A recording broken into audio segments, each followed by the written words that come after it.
me take you into a moment that you've lived thousands of times. You're standing there listening to someone talk, maybe at work, maybe at home, and you feel it, that tiny tug, that quiet whisper, that moment your body says, "This isn't right.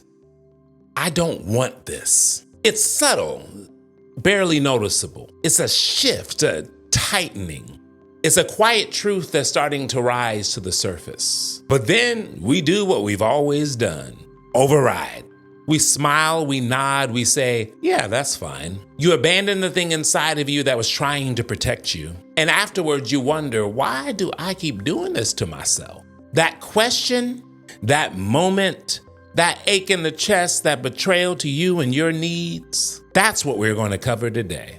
Because we've established that agency means that you have a choice. But what good is having a choice if internally you don't trust yourself to make the right one? This is where transformation really begins. I heard the story of Jonathan, who was sitting at a lunch table with a bunch of coworkers. Jonathan's sitting with these people, and it's the kind of group where technically you're a part of the same team, but he always fell out of place. While they're eating lunch, one of his coworkers, Derek, made a joke at Jonathan's expense. The entire table laughed, and they didn't mean any harm. They were just being themselves. But something in Jonathan tightened.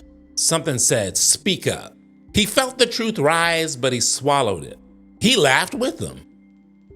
He didn't think it was funny, but he laughed with them. He brushed it off. He betrayed himself to keep the moment smooth. You gotta keep the peace. You have to keep the image, right? As Jonathan was walking to his car, he felt a familiar ache. Jonathan said to himself, "I had a choice. In that moment, I had a choice.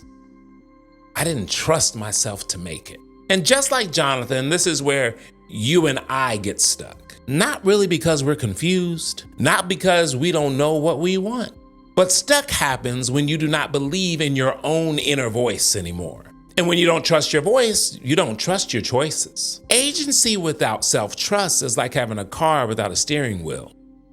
Good luck. You can press the gas all you want, but you're not directing anything.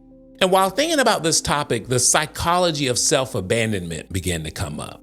And I saw that self-betrayal is not a flaw, it's a pattern. It's actually a strategy our younger selves use to stay safe. Being young, we learned being agreeable gets us love. Being quiet gets us peace. Being low maintenance gets us acceptance. Saying yes made people proud. Minimizing yourself kept the environment calm. Expressing needs makes others uncomfortable. You didn't wake up one day deciding, "I'm going to ignore my inner voice for the next 20 years. You learned that other people's comfort often felt safer than your own authenticity. But the twist is the voice doesn't leave us. We just stop listening to it. And now as an adult, you think you're an overthinker when in reality, you're overriding a truth that has been trying to rise in you for years. Self-abandonment is not loud, it's not dramatic. It's a small cut repeated 1,000 times until one day you wake up disconnected from who you really are. And then we go through life saying yes when really we mean no. And there are 3 reasons that I have said yes when I meant no. Maybe you'll find yourself in one of these 3. The first is you're afraid of disappointing someone. You've been conditioned to believe that your worth is tied to harmony. So to avoid conflict, you sacrifice clarity. You trade authenticity for approval. Another reason is you're terrified of being misunderstood. Saying no makes me look difficult. Setting limits makes me look selfish. Choosing myself will make me look ungrateful. All lies, by the way. The third reason, and this is probably the deepest of all, but you don't believe that your needs matter.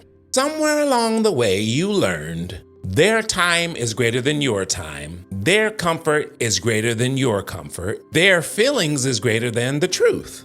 So you betray yourself in real time, not because you're weak, but because you were trained out of your own voice. I want you to hear this clearly.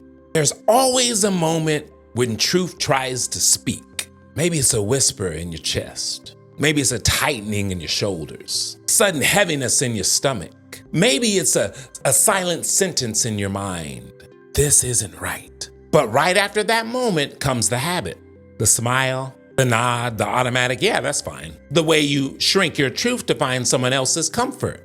But hear me, the betrayal isn't in the moment itself. The betrayal is in pretending that you don't know what you feel. When you override your intuition, your mind learns, oh, we don't protect ourselves. When you silence your truth, your soul learns, oh, our needs don't matter here. But the good news is that you rebuild self-trust at the exact moment that you stop lying to yourself about how you feel. In fact, let me give you the truth that people avoid because it's uncomfortable. You don't heal self-trust by becoming confident. You heal self-trust by first becoming honest. Honest with what you want, honest with what hurts, honest with where you've been silent, honest with where you've been abandoning yourself, honest with where you're pretending to be less than you are. And self-trust grows every time you choose authenticity over performance, alignment over approval, boundaries over guilt, truth over temporary comfort, your future over your past. Is it possible that for someone watching me, that you don't need to become a new person, you need to stop abandoning the one that you already are? So how do we rebuild self-trust? Number one, catch the moment. Your first job isn't to fix it, your first job is to notice it. You can't fix what you don't know. I just abandoned myself right there. I need to watch that next time. Awareness is the first step to changing any pattern. Number two, tell yourself the real truth. Say it plainly. What I'm doing, I don't want right now. Maybe you're drained. Maybe it feels off. Maybe it's not aligned. Maybe you said yes when you meant no. Internal truth is the beginning of external change. Number three, honor the smallest version of the truth. You don't have to blow your life up. Just pause before agreeing. Maybe say, let me think about it, as opposed to saying, yeah, that's fine. Check your body, check your intuition, and know that micro honesty builds macro trust. Number four, set one boundary and keep it. Just one. One small commitment to yourself. And when you keep it, your mind learns, oh, we protect ourselves now. Next, do one thing your past self needed. Something symbolic, something aligned, something small but sacred. This is reconciliation. It's you telling yourself, I'm listening now. I'm in it. Okay, let's go. I'm ready to take the first step. Listen to me. When you stop abandoning yourself, everything in your life begins to shift. You want to talk about agency? When you stop betraying you, you're going to speak differently, choose differently, move differently, carry yourself differently. You stop waiting for permission. You stop waiting for approval. You stop ignoring your intuition and you stop making yourself small just so someone could be comfortable with the fact that they're big. You feel your power returning. You feel your voice sharpening and it's getting louder. You feel your decisions aligning with who you're becoming. Yes, this is the moment where self-trust becomes your identity. Repeat this after me. I honor the truth. I trust my voice. I choose my future intentionally. And that prepares you for part 3 of this journey. Because once you trust yourself again, you're finally ready for the next breakthrough. How to make decisions that build your future instead of repeating your past. If you enjoyed this video, go ahead and throw in the comments, I choose my future.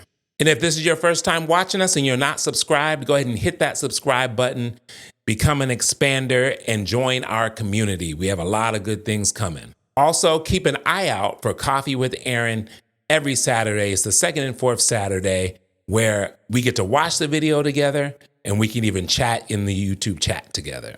Hop on there. I would love to meet you on Saturday. Always remember that growth is a journey. It's not a destination. I'm in it with you. I'll see you on the next one.